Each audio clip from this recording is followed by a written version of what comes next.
Yes. but Yes. it's not the only day. No. So we're gonna let Coach Hammock talk about the class that we have brought in, and then we'll take questions. Obviously, it's a great day to be a Husky. I mean that literally and figuratively. But this is always an exciting time, for a staff. You work so hard to try to put a class together, a class that you feel like will help long-term in your program. And that's one thing I talk to my coaches about, being able to have a long-term focus. And when you have a long-term focus, you make plans for development. And I think that's how we build our program, and we will continue to build our program that way. But we also understand we need to have short-term adjustments.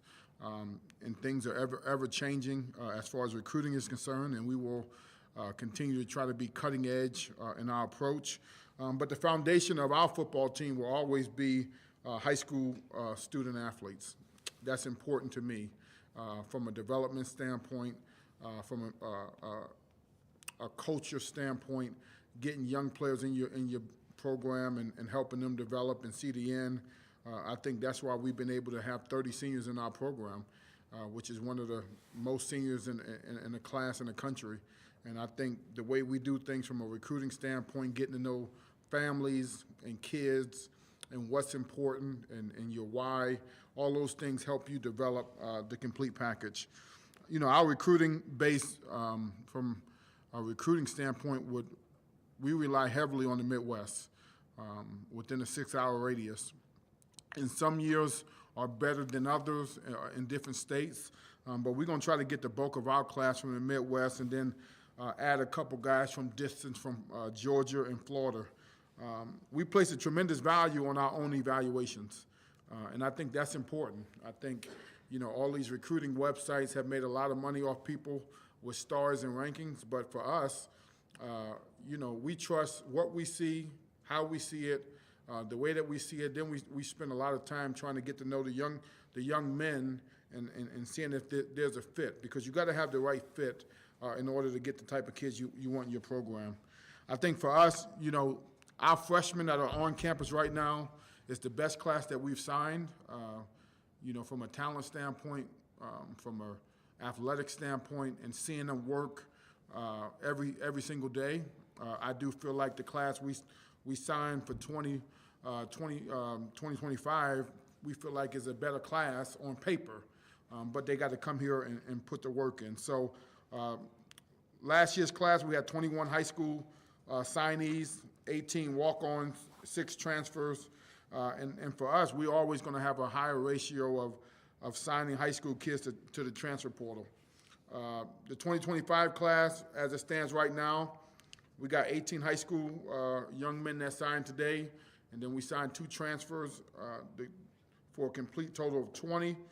Went 12 on defense, 8 on offense. Obviously, we got a lot of seniors on defense on our team, and what we try to do is when you lose a significant amount of guys at one position group, we try to enhance that group.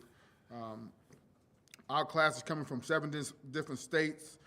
4 guys from Iowa, 4 guys from Missouri, 3 kids from Indiana, 3 kids from Florida, a couple from Illinois, 1 from Georgia, and 1 from Nebraska. On our roster now, we only have 1 Missouri kid. Obviously, Missouri was good to us in the recruiting process this year, and we hope that continues long term. 14 kids had over a 3.0 GPA. 17 of the guys were multi-sport athletes. And then we have 3 early enrollees, and then already signed 2 transfers. So, we'll have at least 5 guys here early, and then obviously we'll bring some kids up next week to try to lock down a couple different positions. One thing I think is important before I start talking about each young man is, to win in college football is all about the players, and I think that's always at the forefront of our thought process is.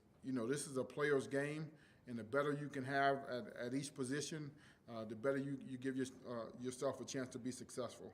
Just talking through real quickly each guy in the class.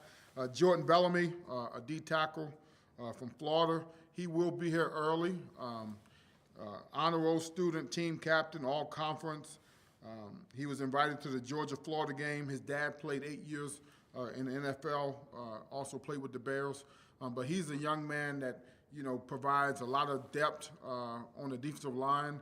We get to get him here in January and give him a chance to indoctrinate into our program. But he was like 6'2", 320. One of the bigger guys that we've signed, but we like the way he moved. We like the way he plays. I think he's going to be an instant impact type player for us very, very quickly. Charles Brooks, a defensive end from Cardinal Ritter, 6'4", 215, wants to major in business.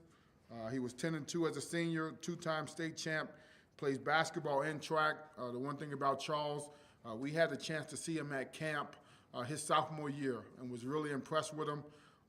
His athleticism, the way he moved, the way he competes. And Coach Moore did a tremendous job staying with Charles throughout the recruiting process over the last 2 years. And we're very happy to add him to our team. Montrell Canyon, another defensive lineman from Florida. He also will be here in January. And so what we tried to do was, instead of taking young men from the portal, take high school kids at certain positions and then get them here earlier, which gives you 6 months of training, early to give them a chance to see if they can play for us early in their career. Business major, honor roll student, all county, invited to the Broward Dade All-Star game. He came up last week with his family, and just a tremendous young man with a big chip on his shoulder, and wants to show a lot of people that they missed on him. So those are the type of guys we want to add to the program. Tyler Chambers, offensive lineman, Lyons Township, 6'5", 285, wants to major in engineering, honor roll student, 0 sacks allowed his senior year, two-time team captain. One thing about Tyler, his mom was a Division I volleyball player. He played volleyball for a long time, has tremendous feet and athleticism for a big guy, and couldn't be more excited about reestablishing our offensive line with young guys in the program. Micah Cook, big DN out of Johnston, Iowa, 6'6", 235. One thing about us, we're always going to recruit size and physicality up front. And Micah is a good example of that. Wants to be a psychology major, 3-time all-academic at high school.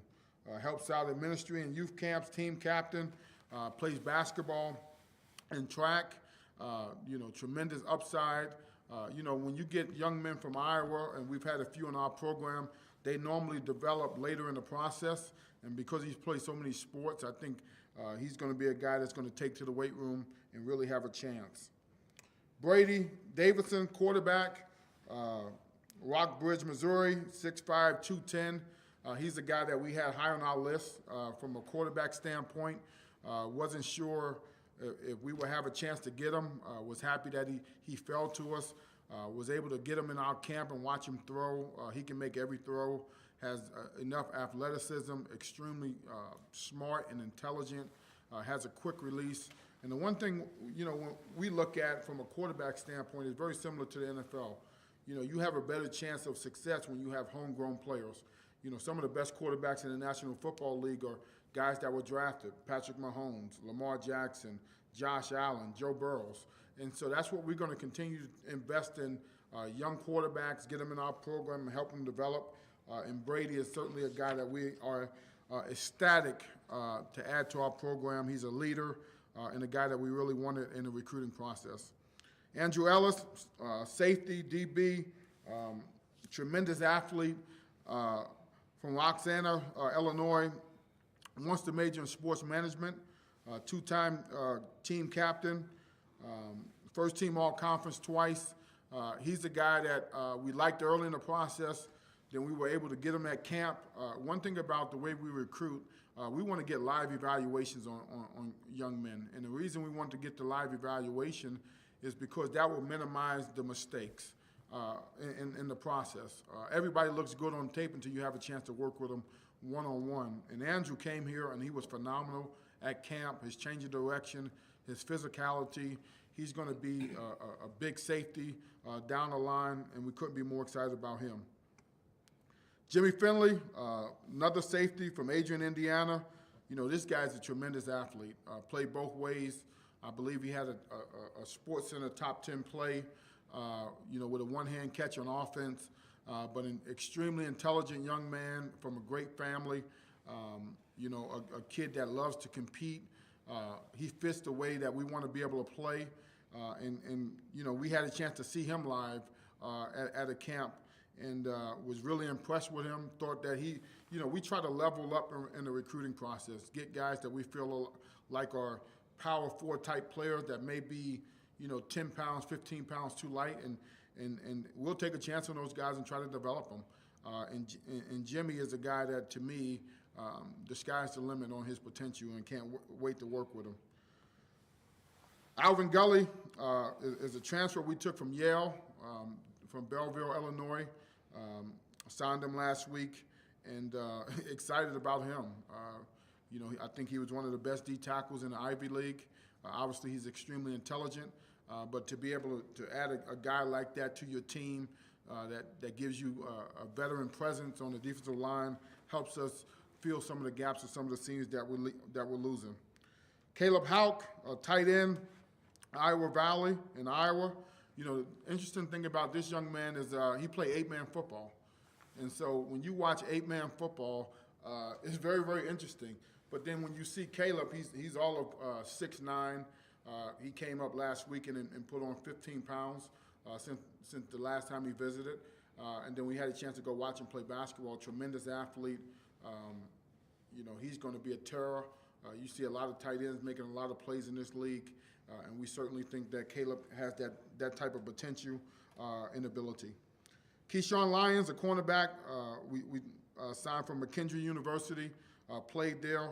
We had a coach that coached there and knew him and his work ethic and how he would fit. And so for us, to be able to get a corner that's older, that can compete, gives us tremendous depth. Obviously, we're losing Javon Bird to graduation, and so it was important to add an older corner that can come in and compete, and Keyshawn will be able to get that done. Trent Nixon, a linebacker from Maryville, Indiana.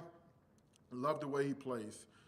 We had a chance to see him at multiple camps. You know, his upside is through the roof. He played some DN at Maryville, but he's going to play linebacker for us. Very similar to a kid in our program, KJ McCray, that played multiple positions in high school but settled into the linebacker position. And we feel like Trenton gives us a young man with size and athletic ability that we haven't seen at the linebacker position. Fozzie from Avon, D tackle from Avon, Indiana, like Fozzie in his upside. You know, he's a guy that we feel like is a tremendous athlete. Probably is going to play the 3 technique for us. Came up here and really had a really good time. Has a very unique story with his family and where he come from. And so he's a guy that, you know, Coach Geely is really going to take a liking to because his upside and development is there. Casey Poppich, tight end from Nebraska, 6'4", 230. Again, another guy that we had at camp. You know, we try to identify guys early and then get them to camp. But we're losing a lot of tight ends in our program, guys that played a lot of football for us. So it was extremely important to replenish the tight end room. We are a tight end-driven offense, and Casey gives us a guy that at the point of attack can help in the run game and as a receiving threat. Tyler Rendles, offensive lineman, Iowa City, Iowa. Young man, again, came to our camp. Coach Meadows really liked him, really liked how he competed. You know, he's a scrappy young man that we feel like gives us a lot of versatility up front. He can be an offensive center or guard, and that versatility allows you to, when injuries happen on the offensive line, be able to adjust and adapt with young guys that are smart, intelligent, and can do things from a variety of positions. Laz Rogers, running back. Obviously, we're always going to have running backs in our program. That's a standard. And Laz was a guy that we really liked, you know, from Florida. Wasn't sure if we would have a chance. We were able to get him up to our camp and work with him hands-on, one-on-one. And a guy with tremendous feet, a guy with tremendous cutting ability, excellent vision, can catch the ball out the backfield, and has the speed to take it the distance. So excited about him and what he can add to the program. Liam Russo, tight end for DeSmet in Missouri. Interesting thing about Liam, when he first came up, I think he was about 200 pounds, and he kept committing himself to getting bigger, to getting stronger, and right now he's 6'5", 225. We feel like, he's a tremendous pass catcher. We got to work with him as far as inline blocking, but he'll give us dual threat ability at the tight end position. Austin Tillman, a cornerback from Christian Brothers College in Missouri. Again, Missouri was good to us this year. We went down there and did a good job, cultivating relationships. Austin is a guy that ran 10.7, tremendous speed. Obviously, Coach Bland liked his athleticism at camp. Had a chance to watch him get in and out of breaks. He's not just a fast guy, he's an athletic guy, which means he can change direction and do a bunch of different things at the cornerback position. Amari Washington, D tackle from Bettendorf, Iowa. Really like this young man. Basketball player. He was a basketball player up until maybe a couple years ago, never really thought about football. But you could see his athleticism on the basketball court. Had a chance again to work him at camp and to see him live and see him compete and see him put his hands on people. Really like what he was about. Wants to study architect, first team All-State in football and basketball. And last but not least, Tristan White, running back, Bellwood, Georgia. Really like this guy. Georgia has also been good to us at the running back position. But he came to our camp last year. Was very, very interesting. Didn't know how many running backs we wanted to take. We had about 6 kids come to camp that we liked, and Laz and Tristan ran away with it as far as the talent and the type of guys that can elevate the position in our program. So was able to sign 20 today. Obviously, we're going to continue to add guys next week in the portal. Once the portal opens up, we'll bring some guys to campus and add. We'll probably add 2 to 3 wide receivers. We'll add a quarterback, and we'll add a couple other positions as we go throughout the process to make sure that we can maximize our team for the 2025 season. So, Coach, obviously, you guys have a lot. You said St. Louis is pretty good to you this year, 3 recruits. That's more than the entire state of Illinois recruits you got. And you say they were good to you. Like, what was different this year? Like, what kind of made you hone in on St. Louis this year? Yeah, no, I think for us, we were able to get them to campus. And once you get a kid to campus, you have a chance to recruit them. And so we got these kids up to campus in junior days early in the process. And then they kept coming back, and we felt like we had a good chance to add the young men in our program. It was a good fit, and very pleased with what we were able to get from Missouri this year. You emphasize certain areas on your recruiting classes. Was this year more of a defensive line emphasis? Yeah, no, definitely it was a defensive line emphasis. When you look at our team and what we have coming back, we still got quite a few guys coming back next year. So we feel like this year is a bridge year for us as far as being able to add a bunch of young kids and get them developed. We got a year that they can learn under, Skylar and learn under some other guys, Jelani, Roy Williams, Ivan Davis is coming back, Pierce Okpong is coming back. So they got a year to learn under those guys before we need them to be ready to compete. And so we wanted to make sure that, we were more heavy on defensive linemen because they take normally a year to develop. And then having those guys come mid-year gave us a lot of flexibility as far as adding those kids to our program. I know it's too early to tell, but you feel some of these kids could maybe be an impact next year? I don't know. I feel like a lot of the kids we signed, a lot of the kids in our freshman class this year are big impact players for us next year. And so to say high school kids going to come in here and be an impact, I can't say that. I got to watch them work in the summertime. I got to watch how they attack it. I got to watch their mentality. But we got a lot of impact freshmen currently on our football team that, if we didn't have such an older team, they would have definitely made contributions. And Coach, I know you talk about how you're losing 3 of your top DTs to graduation this year.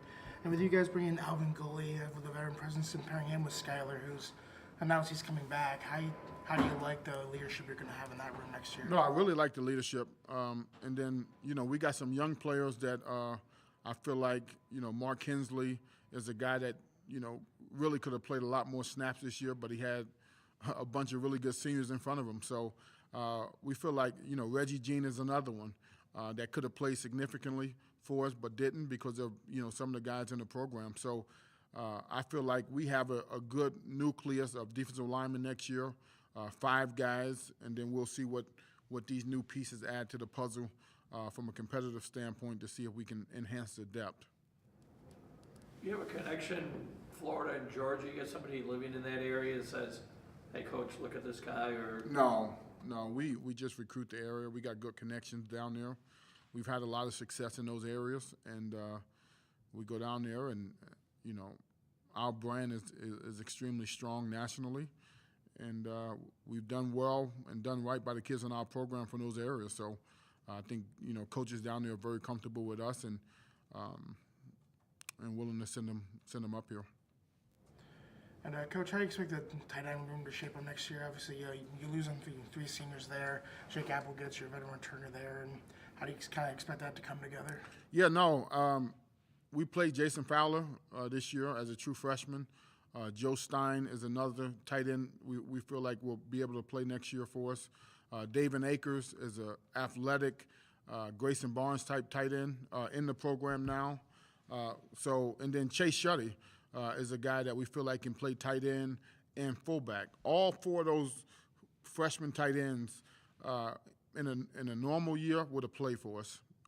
And so we having developmental practices and watching those guys develop and play out there and compete gives me great confidence that the tight end position will be strong for years to come. Only 2 in-state high school recruits. Is that is that just kind of the way it fell this year, or is there? Well, we had more kids committed to us from Illinois, but Iowa State took a couple.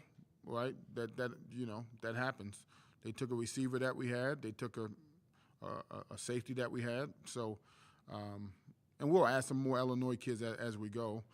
But that's part of the process. I think we do a great job with evaluating. I think other schools know that, and when they get late in the season, they normally look at guys that we recruited. So. I heard a Division I coach out of Big Ten said that recruiting now it's with NIL. It's not recruiting anymore; it's more budgeting. You agree with that right now? Well, I know we still recruit, so I haven't got to the budgeting phase yet. Maybe we'll get to that phase at some point in time. But we still recruit. We still build relationships. We still do the things necessary to identify talent, evaluate it, develop it, retain it. I think those schools that talk about budgeting becomes very transactional, and I think that shows up with, young people out there not representing universities the right way. Did you bring up the NIL with recruiting with some of these kids? I never talk NIL. I talk about, helping young people develop in our program, and that's what college athletics is all about. And Coach, I know there are about 6 or 7 more guys out there that have announced they've committed here, but they aren't on the list today. I'm assuming those are guys you want to add in February? We'll add them at different points and stages throughout. So our class is nowhere near done. This is just a start, and we'll look for creative ways to enhance our team as best as possible over the next 2 weeks. You feel some impact players could be coming off that portal that you'll announce later? I don't know. I mean, you never know when you take a transfer, right? I could say they're impact, and then the guy never plays, and that normally happens more times than not. So I think you try to make the best decision with as much information as you have, and you get them in your program, and you see if they fit. I know last year I went back and looked at a lot of kids that we recruited that went to other places, and normally they didn't play. So. Your current roster right now for the bowl game, or there's some players who may not be playing, do you know or not? Or do you want to make that announcement yet? Yeah, I don't know what to announce. I mean, we're going to have a team out there that's going to go play. I don't know what would I be announcing? I don't. If the player will play during the regular season, but he won't play in the ball game. Are the players in the transfer portal like Ethan and Trayvon, are they, they're not in the bowl game, right? They're correct? Or how does that work? We're going to play the guys that want to play, right? Those guys. I mean, are they eligible? I don't even know, like, Yeah, specifically. yeah, they're eligible to play in the game. Why wouldn't they be, right? Do you expect them to? I hope so. We'll see. Coach Arch, there's some also walk-ons on the current team that you'll be able to reward. Yeah, no, there's a lot of guys I'm going to reward scholarships to, and that's for us is the tricky part, right? I would like to sign 40 guys, but there's guys we got to take care of on our football team that's earned scholarships, and that's probably about 8 to 10 kids that legitimately have earned it, and that also affects your ability to bring in other transfers because you got to take care of those kids mid-year, which means you have less numbers to add guys to your team. So we will always take care of the guys within our program. I think that's the best way to build your program. In Baltimore, if you take care of your own team, normally you get the best out of your team. And so we're going to continue to look for ways to take care of the guys in our program that earned it, that's done it, that's competed, that show the attributes that we look for and we value. And we will always take care of those kids first before we add a kid to our program. Is that a harder decision this year, considering the less scholarships you can hand out for the next season? No, we're going to always take care of our team first. Our team is our portal, is the way I look at it. I'd rather keep the guys in our program than add another kid from somebody else's program that I have very little information about. So, like I said, we got a lot of guys play special teams. Josh Holt started a game for us, and he's still a walk-on. We got those guys all throughout our roster. And so I think it's important for the morale of your own team to take care of the guys on your team first and foremost before you add guys to your program. Can you give scholarships like during the middle of the season? No. Okay. Once you get to 85, you can't add. But since we got such a big senior class, we can add these guys on scholarship in January, which I think is a tremendous help for their families that made the sacrifices for them to be a part of our program. And really, what better way to show appreciation for the hard work that young men have put in than to put them on scholarship.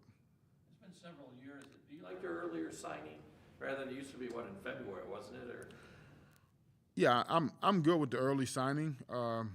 What I'm not good with is not being able to do home visits with our commits. That is a little bit unsettling to me from the standpoint of the best part of recruiting was doing home visits and getting to talk to the families and see them in their space and building those relationships, because to be able to continue to retain the guys in our program like we have is all about relationships. And so not being able to do home visits and see the families and do all those type of things really kind of hurts us a little bit. So I'm going to try to make sure that when the window does open back up, I try to get in as many homes as possible to see the families, because that's still important to me. and most of these guys come to NIU to see in a game. Yeah, no, most of them have been here multiple times. So that's why we were, good with our signing class, because they've been here so many times. But I always like the personal touch of going to see them at their home and meeting grandma and meeting uncles and aunts and having a home-cooked meal. That was always a good treat as well. But I think it's important that, for college football to have coaches continue to go do home visits because now in this era of transactional relationships, we can be different by making sure we maintain authentic relationships. Is the Coaches Association pushing for that change? No, I don't think they want that change, but I would personally want that change. I enjoyed it. I got that from Coach Novak. He came to my house, and if he didn't come to my house, I don't know if I would have came to NIU, to be honest with you. But he did a great job with my parents, and my parents was like, "You're going to NIU." And Coach, when it comes to awarding these walk-ons to your program scholarships, like how exciting is that for you? Is it for that kind of occasion? Because I know I've talked to some seniors how the special the moment was when they found out they were getting. Yeah, no, we used to do a big thing and make it. We got so many guys to reward that it's hard to come up with a new, But obviously the families are very, very appreciative, which is what you like. They call me up, thank you for putting my son on scholarship. That's a big help for our family, and the young men deserve it. So I'm always happy to do that. All right, anything else, Coach? Thank you. Have a good one. Thank you, Coach. Happy holidays.